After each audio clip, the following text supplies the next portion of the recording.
We pick up right where we left off in Chapter 1 of 10 of Swords X-Men Event of the Year. Our team of mutants just fought their way out of Otherworld after being betrayed by the Summoner. Apocalypse and Rockslide have been struck down in battle. Chapter 2 of this event begins here, in the pages of X Factor number 4. Leah Williams is writing, Carlos Gomez doing art, Israel Silva on colors, Joe Caramanga doing letters, and Tom Muller on design. I love it when we open in action, and here in Chapter 2, we immediately get an intense scene. Richter and Apocalypse are being carried through the gate back to Krakoa, and, this is a reminder of kind of where we left off with the very last book. As they enter back into Krakoa, a demon horde from an evil Earth with Apocalypse's original horsemen, therefore, have their sights set on the destruction of Krakoa. But to reach it, they must cross through Otherworld, the seat of power of Opal Luna Saturnine. When the X-Men arrived to fight, she stopped the combat to negotiate a tournament between the champions of Krakoa and their foes from Morocco. Winner takes Krakoa. Now the only clue to the nature of the tournament is hidden in Polaris's mind, and the X-Men, retreating from the battle in Otherworld, are reeling. Before I get too much further and on a roll here into this video, just as a reminder, I would love for all of you to accompany me on my comic book journey here as I cover all of the 10 of Swords events and later discuss comic book writing, my new favorite stories in comics, and some occasional comic book news. Subscribe, hit the bell so you don't miss a video if you like what I'm doing here, of course. So Rachel is transporting the wounded Apocalypse and wounded Richter over to the healing gardens. And something I like from this book foremost is that we are able to kind of see into the mind of Polaris, who's acting as a narrator for a lot of what's to come. We're given a deeper glimpse into her internal emotional struggles as events unfold. It shows her continuing inner battles from years prior. And although, her perspective has changed over the years, it's very similar conflict going on there.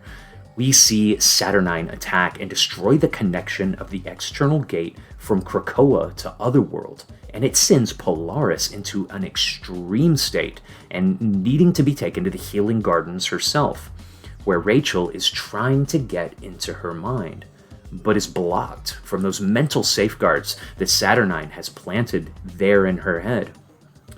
Apocalypse is trying to kill the healer. After the healer has pretty much left Richter to die and be resurrected, here's the strange thing. Apparently, Apocalypse's children, his original 4 horsemen, they're stuck inside of his psyche. They're in his head, and they're trying to keep him from killing the healer. None of this is really explained here, so hopefully we get a little bit deeper of a take on this and find out what's going on. Polaris is beating herself up about Rockslide's death. She believes that she may well have just killed him herself. She takes all of the information and memories, about the Summoner betraying them. She takes that to Xavier, and Xavier orders Richter and Rockslide's immediate genetic reproduction to commence. We see a lot happen here. A huge electrical charge, it just shoots right out into Xavier and Cerebro. It affects all of the backup Cerebro helmets, all 5 of them, and it shorts them out. At least we think it shorts them out. I'll say that I like this a lot. For the first time here, we're given a glimpse of Moira Mactaggert. She is apparently still hiding in her no place there on Krakoa. It's interesting to consider that she isn't allowing the precogs to come to Krakoa. And even if there was one there, I kind of speculate that as long as she is in her no place, it's very possible that her mind cannot be reached by them anyway. All of this secrecy has to be related to a lot of future plot points and a lot of the future of Krakoa, whether it's for the good or whether it's for the bad. That part of the story is absolutely my favorite part so far. And so, of course, I eagerly await more about Moira Mactaggert and the precogs like Destiny. Xavier is knocked unconscious by the electrical surge, and we find that Rockslide isn't really who we thought he was. I mean, you know, he's Rockslide, but isn't Rockslide at the same time, and a lot of this is a bit confusing for the time being. We do get into it a little bit later, however. The Five, who of course, they're the mutants capable of resurrection, the only way they can accomplish this is with a connection to each other, and, you know, of course, with the assistance of Xavier and Cerebro. Apparently, their connection to each other has been severed. Chaos really does seem to ensue as Polaris, she's distraught over the remains of Rockslide and the resurrection going wrong. And the Resurrection 5 are discussing that the eggs may be tainted and that they have to destroy them as soon as possible. They make the choice to destroy all of the eggs. And just as they do, immediately, Xavier wakes up and the Five's connection to each other, it's reestablished. Immediately, Xavier is distraught. The eggs have been destroyed. He's freaking out.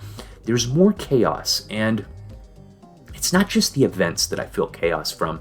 There's a little bit more that I want to talk about at the end of the video, kind of about the writing and why it feels this way. But for now, of course, moving on with the story, we discovered that Rockslide isn't Rockslide completely, and they discuss maybe from another dimension, but Richter has been brought back and is their Richter. Xavier absolutely determines. So we discover all of this from reading about it, you know? And even further, we discuss more from reading about it on white pages. It's because they're talking about it.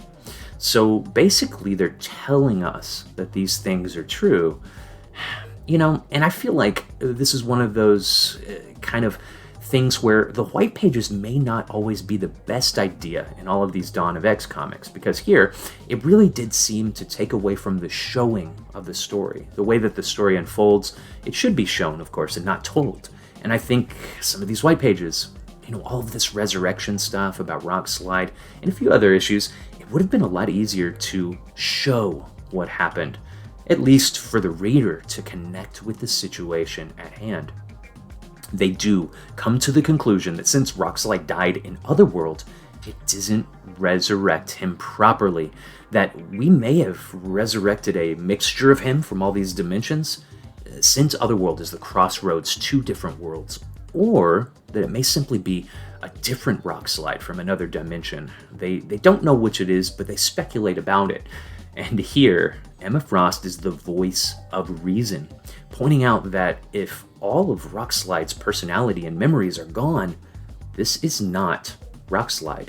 Somewhat in the same way that, you know, if I got full amnesia today, I wouldn't be the same Chase Kilgannon that I am now.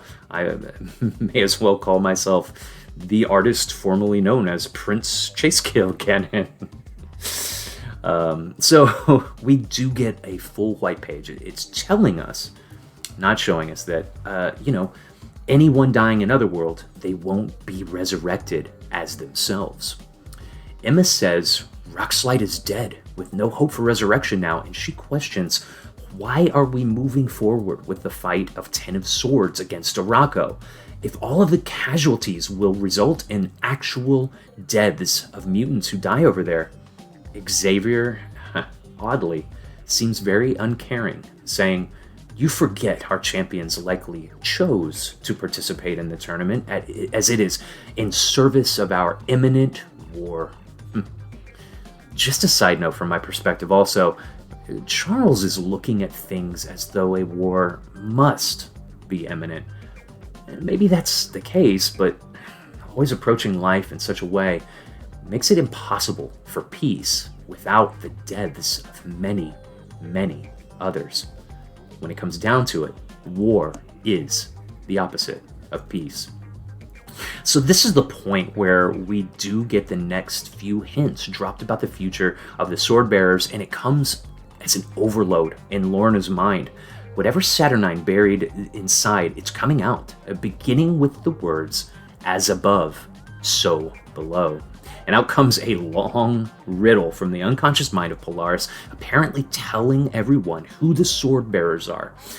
I would have liked it if this book would have just left it at that, and if they didn't go on to another white page telling us exactly who they were, of course. So here, I'll just kind of give you a read through of that white page so you can see exactly who it's going to be if you haven't already.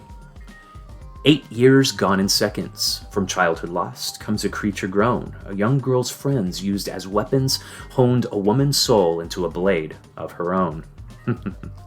Yana seemed to snatch this one up pretty quick. I guess she would, because she made a really pissed off face when she heard it. The second one.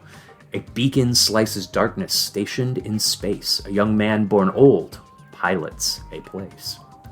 Space, young man born old. I say we ask Cable what he thinks. Number 3. Friend self, friends lost. Out of one comes many, into many comes one. I only know one guy who talks like that, and if he has to go into this, I'm going with him. Then again, Warlock can turn into a sword, and I can't, so maybe he's coming with me. Don't know what the second part's about, though. Once goddess, once queen, one sword with which to split the sky in twain. Vibranium inlaid, a tempest contained, the wrath of heavens comes wielding a legacy. Well, this has got to be Storm, right? It's kind of pretty. Someone should cross-stitch it for her house. I wish mine was like this. Lost soul and edge gained, a lone wanderer returns to a forge left ablaze. I'll be honest, this stumped me a little, but Logan seems to be sure that the Miramasa blade is going to factor in here, and he's taking care of it. Lone Wanderer? Yeah, that's him. As above, so below. From one womb came two, a hero destined to brandish what the earth hath swallowed, and an echo doomed to yearn for what the stars hath forsworn.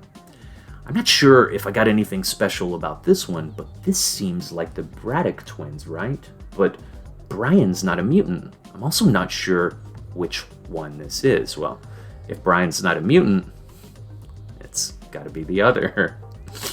Ego, death, and broken stone, 2 wars waged by one champion alone. Gorgon shows up pretty quickly when he heard we were talking swords, and he's positive this one is for him. Someone else can talk him out of it if they want. And last but not least, a father forsaken, a husband betrayed. An ancient treasure sharpens the death his children crave. This is another one that got claimed pretty quickly by someone I'm not going to fight with. Apocalypse said he's known from the beginning. He's going in, and he's gone to collect his sword. Bringing this book to a conclusion, Lorna realizes that Saturnine isn't done messing around in her mind, that there's more left of her in there. She gives a proper send-off for Rockslide, saying that they must honor his death and not make his sacrifice be for nothing. As Xavier and Eric stand over Apocalypse, he's dying. They tell him that his actions have cost them possibly the greatest gift ever, that his punishment will not to be resurrected right away. So we kind of leave off with Apocalypse in limbo, and they're taking the remains of Rockslide to be used in a magical circle for all of the 10 bearers of Krakoa, of the swords. And apparently this is going to be used to transport them to the battleground when the time is right. And at the deepest last part of the conclusion of this story, we see the mutant magic take her place in the Circle of Tem, saying, well, damn, let's get ready to show these Arakai our finest Krakoan diplomacy. Pound the war drums. I really did love that solid last scene. It gave me a sense of the first match being struck as we begin assembling our team of 10 of swords. And I know I'm going to enjoy every installment of this series in its own way because it'll be contributing to the larger story as it unfolds. I do want to briefly go back and mention my previous thoughts about the feeling of chaos that I got from, this one single issue. I just want to mention why that was. And starting out, I want to definitely say I loved the intention of this story, and I love the direction that the storytelling went in. Although the execution, it felt just a little bit disjointed and chaotic. The pacing was the first thing I noticed. It was really fast for a couple pages and very slow for a few. And it was on and off, and it kind of left the reader with a feeling of chaos. It was a bit much. The biggest part of this, in writing, I always like to ask myself, why is this happening? So maybe the reader can get an idea of the reason for the events that are taking place. I call it the driving force. It's really just the motivation of the characters, and it's the motivation for things to happen. It's the why. If there's a lack of that element, it tends to feel almost contrived. Some of the story events, as if events are happening for almost no reason. And so that mixed feeling, a sense of also telling readers instead of showing readers events and reason for the events, it can really make the reader step out of a story, not feel immersed by it, not feel like they're a part of it, surrounded by it, like it's guiding them. It almost feels like they're having to force their way through it in a sense.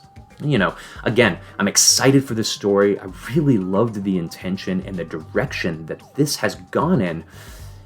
And although I have critiques, of course, I did like this book. Absolutely did enjoy it, and the storytelling is great. I am all in for this event, specifically looking forward to the next couple of chapters. We're looking at Chapter 3 and Chapter 4 with Wolverine and X-Force. I will be covering every single part of the Ten of Swords event, and I hope you will join me by hitting subscribe, hit the bell to be notified of every single video to come.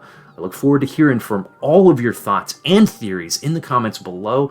Please join me, even if it's just to tell me what a jerk I am. Support your local comic shop. You are the gateway into comics.